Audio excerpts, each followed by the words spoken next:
जब बात चली है इस धर्म क्षेत्र और कुरुक्षेत्र की, तब मैं आपको बताता हूँ कि हमारे ही शरीर के अंदर जो हमारा अंतःकरण है, उसमें दो प्रवृत्तियाँ बहुत समय से चली आ रही हैं। वो है दैवीय संपत्ति और आसुरी संपत्ति। जो दैवीय संपत्ति है वो है पुण्य रूपी पांडव और कर्तव्य रूपी कुंती। पुण्य की जागृति होने से पहले जो भी हम मनुष्य करते हैं, अपना कर्तव्य समझ के करते हैं, लेकिन जब पुण्य जागृत हो जाता है उसके बाद दैवीय संपत्ति जागृत होती है, क्योंकि पुण्य के बिना कर्तव्य को कभी समझा नहीं जा सकता है। अब बात करते हैं आसुरी संपत्ति की, जिसमें आती हैं 10 इंद्रियां और एक हमारा मन, यानी कि 11 अक्षौहिणी सेना। ये जो आसुरी संपद है, इसका जो राजा है वो है धृतराष्ट्र, जो कि अज्ञानता का प्रतीक है। अज्ञान रूपी धृतराष्ट्र, जिसे सत्य पता है, जो जानता है कि एकमात्र सत्य परमात्मा है, लेकिन आंखें मूंद करके जीवन जीता रहता है। उसकी जो सहचारिणी है वो है गांधारी, जो कि इंद्रियों के आधार वाली प्रवृत्ति है, और इनके साथ हैं इनकी संतानों का समूह। इनके साथ कुछ और लोग भी हैं जो कि प्रतीकात्मक हैं। इनकी संतान मोह रूपी दुर्योधन है, जो मोह जो होता है हर समस्या का मूल होता है, हर विकार का जो मूल होता है वो मोह होता है। और मोह ने इस संसार में बांध के रखता है। फिर आता है दुर्बुद्धि रूपी दुशासन, जिसकी बुद्धि भ्रष्ट हो चुकी है। और फिर आते हैं इनके पितामह भीष्म, जो कि इनकी तरफ से साथ खड़े कौरवों की सेना में भ्रम रूपी भीष्म। इनके बारे में आपको विस्तार से हमने कल की वीडियो में बताया था।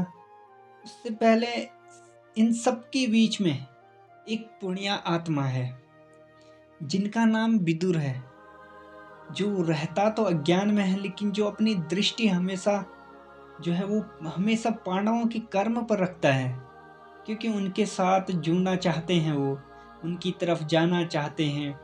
लेकिन अगर मेरे ख्याल से जो अगर एकमात्र पात्र जो इस महाभारत का, इस पांडव और कुरुवंश का कौरवों के बीच में जो एक जो क्या बोलते हैं उसको अंडररेटेड होता है, वो एकमात्र विदुर है। अगर आप कोशिश करेंगे हम, लेकिन अब हम जब अर्जुन को देखते हैं, दोनों तरफ से उनके अपने हैं। कोई चाचा है, मामा है, दादा है, गुरु हैं, ससुर हैं, पौत्र हैं, उनके साले हैं, और भी जो भी उनके स्वजन हैं, जो संबंधी है, देखता है कि सभी अपने उसके आचार्य हैं, जिन्होंने उनको विद्या सिखाई, और सभी मरने मारने को आतुर हैं। अर्जुन कहते हैं कि हे केशव, श्लोक है कि प्रथम अध्याय का 34वां श्लोक है, आचार्य पितरः पुत्रा स्थयत च पितामह मातुलः श्वशुरः पौत्रा शाला संबंधिन स्तथा। कि तब अर्जुन विकल हो जाते हैं, वो परेशान हो जाते हैं। उनके हाथों से गांडीव जो धनुष है, जो धनुष था वो गिर जाता है, उनका शरीर शिथिल हो जाता है, अर्जुन का मन भ्रमित हो गया था। तो अर्जुन कहते हैं 31वें श्लोक में कि हे केशव, निमित्तानि च पश्यामि विपरीतानि केशव, न च श्रेयो अनुपश्यामि हत्वा सजन माहवे। कि अर्जुन भ्रमित हो गए थे, वे समझ नहीं पा रहे थे कि मुझे तो इस युद्ध का लक्षण भी विपरीत, वो कह रहे हैं कि मुझे तो इस युद्ध का लक्षण भी विपरीत लग रहा है, दिख रहा है। मैं अपने कुल को मार करके कल्याण को नहीं पाना चाहता हूँ। आगे 32वें श्लोक में अर्जुन कहते हैं कि कुल को मारने से कब कल्याण होता है। न कांक्षे विजयम कृष्णम न च राज्यम सुखानि च, किम नो राज्येन गोविंदम किम भोगेन जी जिर्वितेन वा। कि अर्जुन भ्रम की स्थिति में है, भगवान श्री कृष्ण को वो कम समझता है, था तो वो मित्र उनका। तब अर्जुन श्री कृष्ण को मित्र ही समझते थे। उन्हें क्या पता था कि वो त्रिलोक के स्वामी हैं, वो इस सृष्टि के पालनहार हैं, इस सृष्टि के पालन करता है। तो अर्जुन कहते हैं कि हे कृष्ण, मुझे विजय की आकांक्षा नहीं है, मुझे चाहिए ही नहीं विजय। मुझे न राज्य चाहिए, न सुख की आकांक्षा है। हे गोविंद, क्या मुझे ऐसे राज्य से क्या प्रयोजन है? ऐसे भोगों और जीवन से क्या लाभ है मुझे, जिसमें अपने स्वजनों से लड़ना पड़े इसके लिए? और वो भी तो पाप ही होगा अगर हम इनको मारते हैं। मेरे कुटुंबजन है ये, कैसे सुखी हो पाऊंगा मैं इससे? श्रीमद् भगवद गीता के प्रथम अध्याय के 41वें श्लोक में अर्जुन कहते हैं, अधर्मा विभुवात कृष्ण प्रदुष्यन्ति कुल स्त्रया स्त्रीषु दृष्टासु वार्षणेय जायते वर्णशंकर। हे कृष्ण, पाप के अधिक बढ़ जाने से, अगर जो पाप होता है वो अधिक बढ़ जाने से जो हमारे कुल की स्त्रियां हैं वो भी दूषित हो जाती हैं, और स्त्रियों के दूषित होने से वो वर्ण संकर उत्पन्न होता है। अर्जुन की जो मान्यता थी, रूढ़ियां जो उनकी चली आ रही थी, तो वही अर्जुन भी मानता है कि कुल की स्त्रियों के दूषित होने पर वर्ण संकर होता है। फिर अर्जुन 45वें श्लोक में कहते हैं, इस प्रथम अध्याय के 45वें श्लोक में कहते हैं,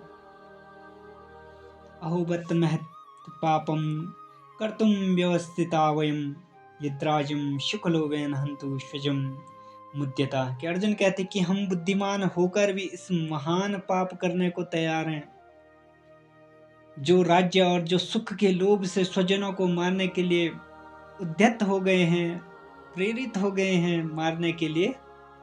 इस पूरे अध्याय के अंत में अर्जुन जो है वो रथ के पीछे जाकर बैठ जाते हैं, और अर्जुन उस पूरी सेना के निरीक्षण में जब दोनों तरफ से अर्जुन देखते हैं सिर्फ अपना परिवार, चाहे कौरवों की ओर से देखें चाहे पांडवों की ओर से देखें, सिर्फ अपना परिवार, अपना कुल दिखाई देता है, जिनको मारना जहां तक संबंध होते हैं वहीं तक हम दुनिया मानते हैं। जो अनुरागी अर्जुन है, जो भी अनुरागी है, भगवान की शरण में जाना चाहता है, जो भक्ति का रास्ता अपनाना चाहता है, उसका जो फर्स्ट फेज आता है, प्रथम चरण आता है, उसमें सिर्फ और सिर्फ ये परिवार का मोह है जो बाधक बनता है। दिखता है सबको छोड़कर जाना पड़ेगा, सबको छोड़ना पड़ेगा, जितने अच्छे संबंध हैं इनसे अलग हो जाएंगे। फिर जो है कि वो कुर्तुक ढूंढने लगते हैं, घबराहट होने लगती है, ऐसी बातें करने लग जाते हैं जैसे अर्जुन ने कि रूढ़ियों में बचाव ढूंढने लगते हैं, कुल धर्मी सनातन में दाग लगेगा, वर्ण संकर हो जाएगा। अर्जुन को लग रहा था कि वो सनातन के लिए विकल हैं। अर्जुन जानते नहीं थे कि जो उनके मित्र हैं वो स्वयं प्रभु हैं, स्वयं पालनहार हैं इस सृष्टि के। बहुत बातें अभी भी समझनी बाकी हैं। यही श्रीमद् भगवद गीता का प्रथम अध्याय है। संशय जो कि अर्जुन को हो गया था, अर्जुन के अंदर बहुत डाउट आ गए थे। युद्ध भूमि में उन्होंने शस्त्र त्याग दिए थे, युद्ध नहीं करना चाहता था अर्जुन।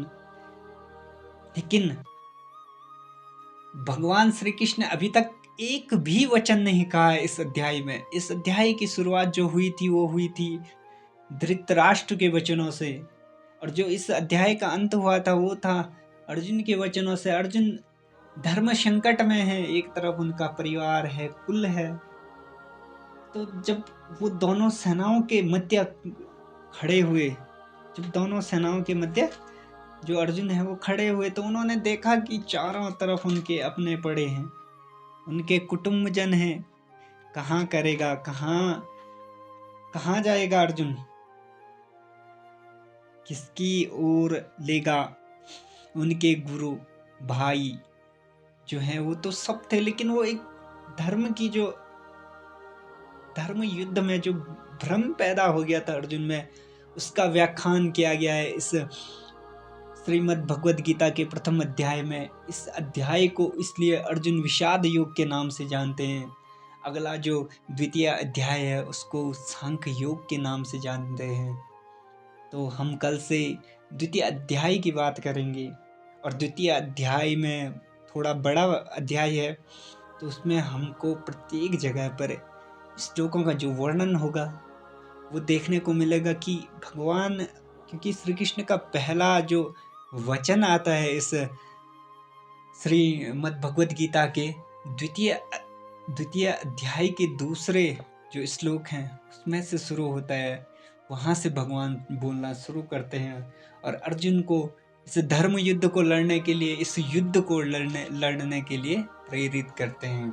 फिलहाल आप बने रहिएगा हमारे YouTube चैनल @पाठशाला25 में, और आपको देखने को मिलेगा कि किस प्रकार से इस धर्म युद्ध में अर्जुन को उस संशय से निकाला भगवान श्री कृष्ण ने। और अर्जुन इतने बड़े धर्म संकट में थे, इतने बड़े संशय में थे, उनका मन इतना भ्रमित हो गया था कि भगवान श्री कृष्ण को 18 अध्याय सुनाने पड़े थे उन्हें श्रीमद् भगवद गीता के।